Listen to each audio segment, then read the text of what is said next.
I have already told you about that Artheshu Abhijnaha Swarat. The supreme truth is something sovereign, I said. Absolutely sovereign. The word sovereign very clearly indicates it doesn't depend upon anybody, quote anything. It doesn't need any assistance or any subsidiary factor.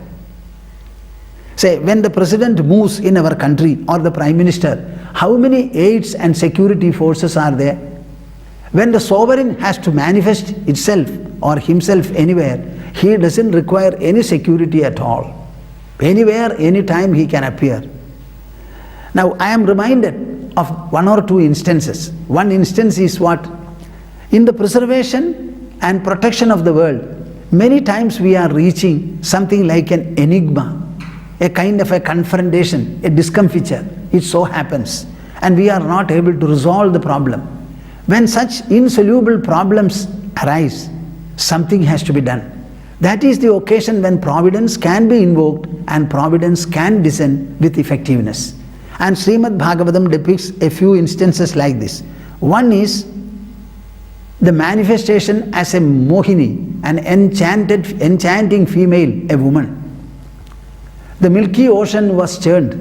Asuras were holding one side of Vasuki, the snake, the cobra, and Devas were holding another side.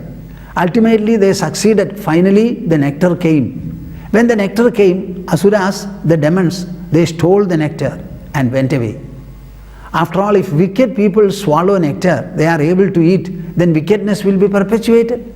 So what should be done? Initially what happened? The Asuras were fighting. Who of us will eat first? Like that there was a confusion, etc. So at that time Devas got very panicky. What should be done now? So suddenly Mahavishnu appeared, Lord Hari appeared in the form of an enchanting woman. Mark my words, an enchanting, a fascinating woman. When the woman appeared before them, all the Asuras were so enchanted that they became speechless. Wow. Only looking at the majesty of her beauty. And then she entered into a conversation with them. What is it that you are quarreling about? We have got nectar. Now we want to decide who will eat how much first and last. So such a confusion is there. Now what shall I do? It is after all a confusion. Even if I suggest a solution, how will you accept my solution? How will you trust me? I am a stranger. No. We trust you fully. So you please adjudicate over the issue. And she said, okay, all of you be seated. And after seating all of you, you close your eyes. I will serve to everyone. After serving to everyone, I will say 1, 2, 3. Then you open your eyes and start eating together. Oh, very good idea. We agree. Do you believe me? Do you have trust? Yes, we believe you fully. And without any trouble, she managed sweetly and comfortably took away the pot of nectar. This is one manifestation that Sreemad Bhagavata speaks about. How expedient was the measure, you see. This is one. Prahlada, the little boy, 7 years old, he was a Vishnu Bhakta, a Hari Bhakta, a devotee of Lord Hari right from the beginning. But his father was a hater, number one of Lord Hari. He performed penance on Brahma, acquired all the boons necessary to protect him and make him immortal. As a result of which, what happened? He became unconquerable. He started destroying everything. And ultimately, Mahavishnu had to descend. So he said, I will find an occasion to do it. Prahlada was born. And this boy, right from the beginning, was a Hari Bhakta, which is something the father could not tolerate. So the father, who was supposed to be benign, he became tyrannical and hateful towards the son. I am not going into details. Ultimately, there was a confrontation. In that confrontation, about which I shall speak later, as an important episode with a good extent of narration about it, ultimately he drew up his sword and wanted to cut off the sun. When he was about to cut off the sun and stepped forward, suddenly he slipped and he encountered the pillar from where Narahari was born. So the father, who was about to cut off the son's head, suddenly his step was diverted and he went away. This is how he saved him. That is another instance. The Supreme Intelligence can create, uncreate and change anything at any time, I said. Now in the case of Mahabali, what happened? Mahabali was a good, great, noble soul. Nevertheless, he had to be encountered. Lord Hari decided to be born of Aditi, and he became a Vamana. As an ascetic brahmachari, a celibate, he went to the Yagashala of Mahabali. After going to the Yagashala, he was received well, and in a beautiful conversation, he went there begging 3 feet of earth, that's all. And in that process, Mahabali's ego and possessiveness was removed, he was rewarded, he was blessed. So 3 types, 3 occasions I am presenting before you. One is the instance of Mohini, the enchanting woman.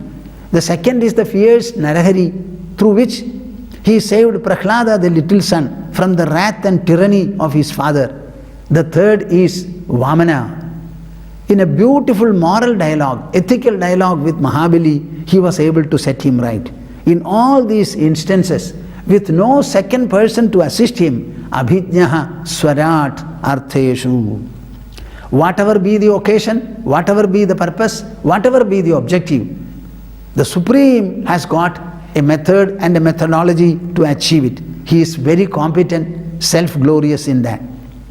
Now it is this supreme transcendental truth that he wants you to contemplate upon.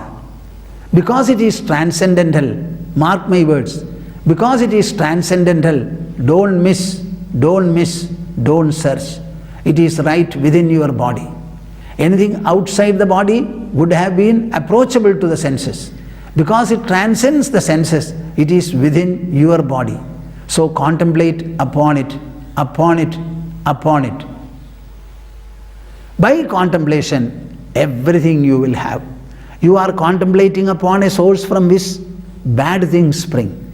Good things also spring. If you are suffering from something bad, go to the very source so that you can next take up the path of goodness and virtue. It becomes easy. Don't struggle. Don't unnecessarily strive. Close your eyes. Close your eyes. Sit in contemplation. Think of the very source of all thought processes, emotional processes, doubt processes, understanding processes. Get into the very source. Abide there, at least for 5 minutes or 15 minutes. You will find your life changes miraculously, magically, unbelievably, it changes. This is a point which I would like all my viewers to think specifically and deliberately about and understand. I am not speaking something different from you, away from you, inaccessible to you. Whatever I am speaking is absolutely accessible. And everything relates to your own mind and intelligence, about the existence and function of which none of you can have any doubt or even illegibility. You may not be able to perceive what is the mind and what is the intelligence, but you know they are there. Here is a beautiful statement which Krishna has made in Bhagavad Gita. It occurs in the 3rd chapter. Indriyani paranyahu indriyebhyah param manaha manasastu para buddhihi yo buddhehe paratastu saha. I think every one of you should learn this verse. And you should teach your young children. When they start lisping, you ask them to chant these verses. You know, there are some children who come to our ashram. The other day, before coming to Delhi, a young boy came. He has won a prize for chanting Bhagavad Gita verses. A very young boy. What should be his age? Something like 6 or 7. And that boy completed chanting a chapter of Bhagavad Gita so beautifully. I said, I will give you 80% marks. What do you think of it? In what way your children will not be able to do? I don't understand. Why don't you give them an idea of what is within the human body? What is the majesty and magnificence of mind, mind? And how intelligence as a tool can be employed to improve the qualities of the mind. to take it, develop it to any dimension. I think this is the one message for all of you. If our children do not perform well, understand that you are responsible for it. It's not enough if we have children at home. We must be able to rear them, develop them properly. And what is meant by development? Development of the mind, development of the intelligence. And this can be done only by mental, intellectual ways and processes. That is why the Tattva Kathana and Tattva Shravana become supreme and par supreme. You know, India is a great country because so many people come and sit for listening to Ramayana or Bhagavad Gita or anything. They don't require any formality. It can be in a park, it can be in an open ground. It need not necessarily be in a hall or in a temple. Anywhere and everywhere. You can interact with people through the scriptural narration. It is so beautiful. And the folk songs also have these elements here. What a great country, how blessed we are. So here is a beautiful equation he has drawn. Indriyani paranyahu, indriyebhyah param manah, manasastu para buddhi, yo buddheh paradhastu saha. We always sing the philosophy of weakness. Weakness. Swamiji, I am good for nothing. I am not born well. I am not brought up well. My parents did not treat me well, bring me up well. My dear viewers, leave all this nonsensical talk. It has got no meaning. By the glory of your birth, you are supreme. We don't want anything further to be added in our personality. Our personality is full by itself. What is the fullness? Listen to it. Indriyani paranyahu. Our life is constantly an interaction with the world and the objects around. Constantly an interaction. Ever since we wake up in the morning, our eyes are open and we look at either the roof or the wall. If there is nothing, we will look at and then say nothing is there. So our eyes are open. Ever since then, till at the end of the day, you close your eyes and sleep. We are interacting with the world through the eyes, through the ears and the other organs. In these interactions, you always have a feeling the world is widely spread out, widely spread out. It is infinite in all directions.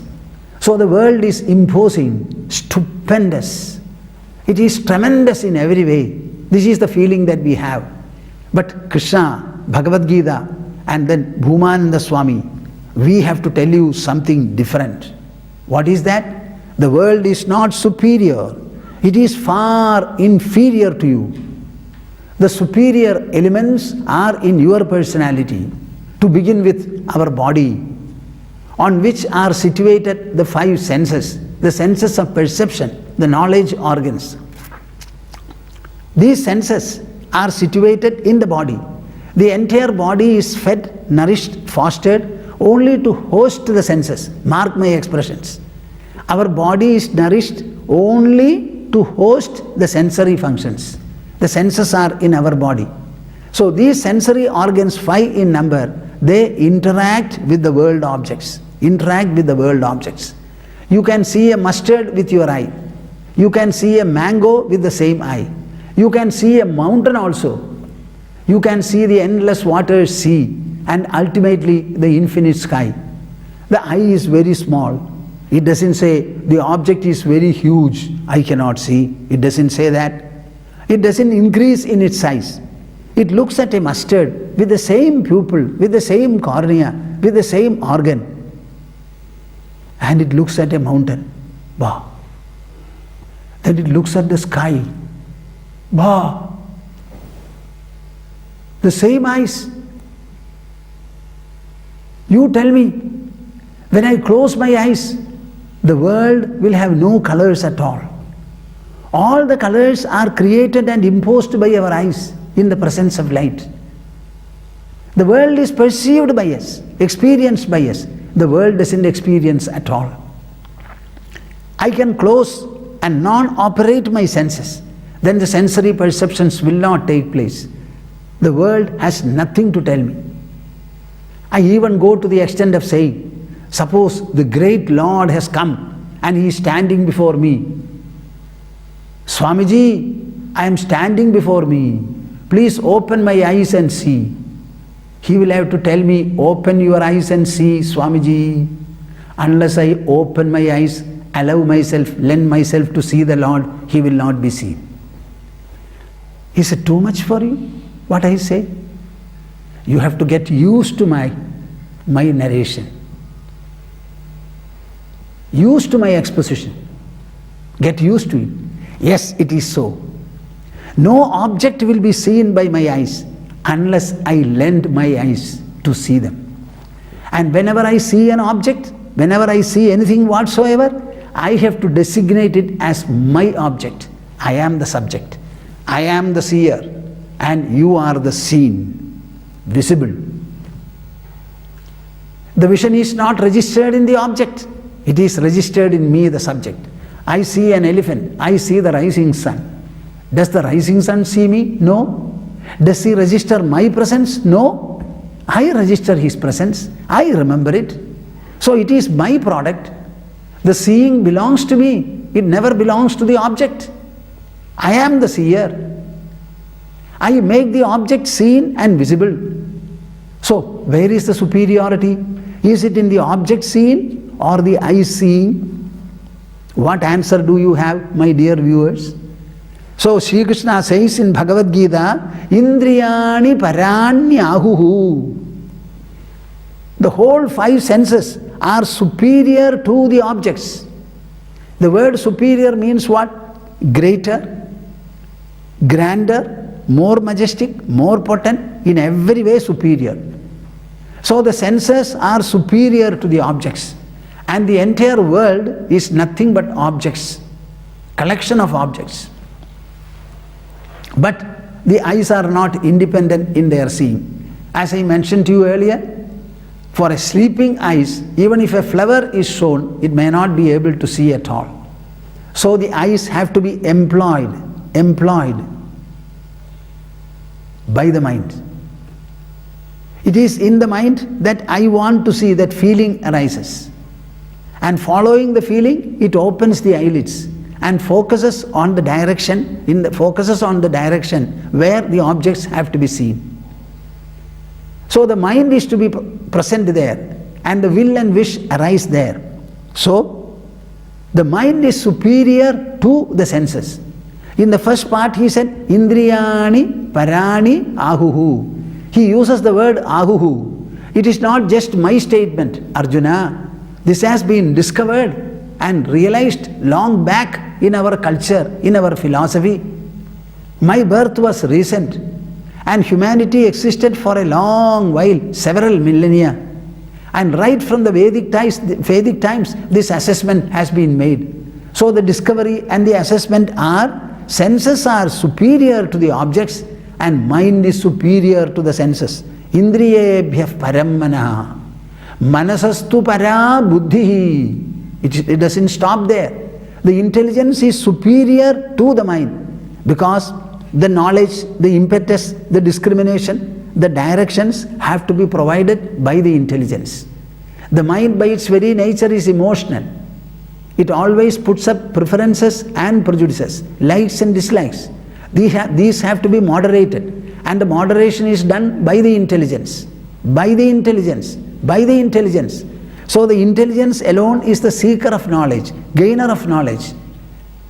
So the intelligence has to give directions to the mind, and the mind has to heed it. That is why the intelligence is superior. Now, what is the situation now? Objects of the world, far away and distant. Senses are very close by. They are situated on our body. These senses are superior to the world objects. And mind is superior to the senses. Intelligence is still superior to the mind. Now we go to the last. Yo buddhehe paradastu saha. Whatever is superior to the intelligence, paradastu saha, that is what you refer to as I. That is why you say, my intelligence. I am not so intelligent. I have got a weak mind or a courageous mind. My eyes are not very good. They have become weak. I had a recent operation, etc. All these things are mine, not I. Body is mine, senses are mine, mind is mine, intelligence also is mine. By the possessive case, you always refer to an object different from the subject. The subject is indicated by the nominative case, namely I. That I is most superior, greater than even intelligence. My dear viewers, I have to ask you something. In your personality that you have, consisting of the body and the senses, external, then mind, intelligence, and further, everything is superior to the world. And what are you saying? No, the world is superior, I am weak. This is what you are saying. Please rewrite your importance. Re-evaluate your position, your status. Economically we were backward. We are backward. We may be backward economically. We may lack the so-called academic education also. But we have the body. We have the senses. We have the mind. We have the intelligence. We have the I also above all of them. Above all of them.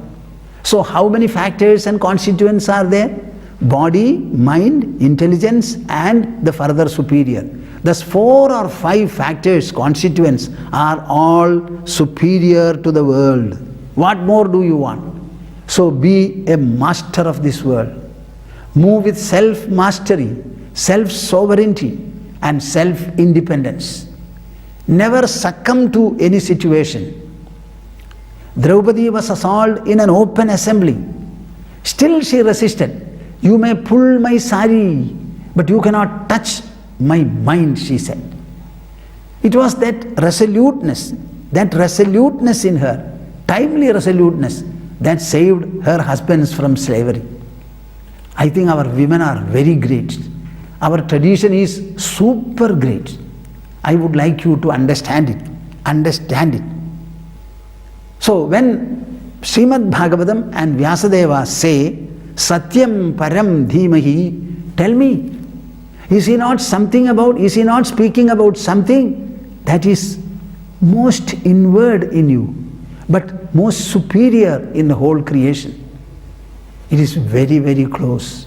Closer than the body, nearer than the mind, closer than the intelligence.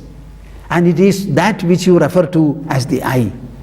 Keeping all these great, greater, greatest and supra-greatest presence within you, why is it that you are lamenting? Why are you weak? Why are you putting up excuses? Come out of your shells. Come out of the shackles of your mind. Come out of the delusions which the intelligence imposes and be firm like Himalayas. Himalayas. Shankara sings, Akashavalle paviduragoham Adityavad bhasya vilakshanoham Ambodhivad aharyavad nitya vinishchaloham Ambodhivad paravivarjitoham.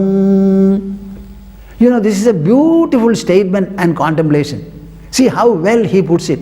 Akashavad lepa viduragoham. Like the sky, I am untainted, untaintable, he says. Yes, yes, every one of you viewers is so. It was sung by Shankara in Viveka Chudamani, Shankaracharya.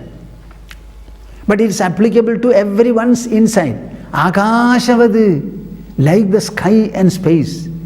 How many Panchabhutas are there? Panchabhutas means only 5. The solid earth, the fluid water, the gaseous air, fire, etc., the different forms of energy, and ultimately space. He says, you are not like, you don't have an earthy mind. No. A watery mind. No. An airy mind. No. You have got an energetic mind. No. You have a spatial mind. Spatial. It can never be tainted by anything whatsoever. Anything whatsoever. So I am taintless, taintless, blemishless, blemishless, scarless, scarless. This is the truth. But in reality, what do you feel? Somebody speaks you something bad and scolds you. Oh, he scolded me. He scolded me. Arey, he scolded you now. You did not scold him. So whose is the mistake? His is the mistake. Let him weep and cry. Why should you weep? Because he has spoken a few words and the words have disappeared and the speaker is somebody else. Yet victim you are miserably. See the travesty of it. The travesty of it. Either what he said is correct, then you should be grateful to him. Or what he said is wrong, then in what way are you concerned? He has said something radically wrong. It's not true of you. Remain firm in your own position. Why are you lamenting, weeping? Oh, he said. What is that he said? What does it mean? See, before discrimination, all these behavioral imbalances have to be disposed of. Let them vaporize. Akashavad lepa viduragoham. Like the space, infinite presence, I am untainted, he says. Adityavad bhasya vilakshanoham. Adityavad bhasya vilakshanoham. What does it mean? What is the role of light? It reveals all the other objects. At the same time, it reveals itself also. In the same manner, Adityavad bhasya vilakshanoham. Like the sun, I don't have anything to illumine myself further. I illumine the presence of the body, the presence of the mind, the presence of the intelligence, the presence of the ego. And revealing all these things, I also reveal myself as distinct from all. So I not merely illumine the other presences, I also illumine myself. Adityavad bhasya vilakshanoham. So there is no second or another light in order to show me. I am myself self-luminous. Aharyavad nityavinishchaloham. Like the mountain, either Mount Meru or Himalayas, I am ever and ever unshakable, immovable. Are you hearing me? I am speaking about the intrinsic qualities of your own inner constitution. I am not singing the glory of anybody here. I am not referring to God now for the time being. I am only telling you about the qualities, the nature, the characteristics of your own inner personality. Nothing else. Aharyavad nityavinishchaloham ambodhivad paravivarjidoham. Like the endless seas, I am boundless.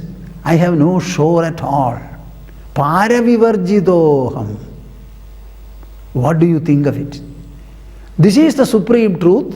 Sreemad Bhaagavatam, Vedavyasa Maharshi, Shuka Maharshi, and also Swami Bhoomananda Tirtha, they want you to contemplate upon. This is the supreme truth. Satyam param dhimahi.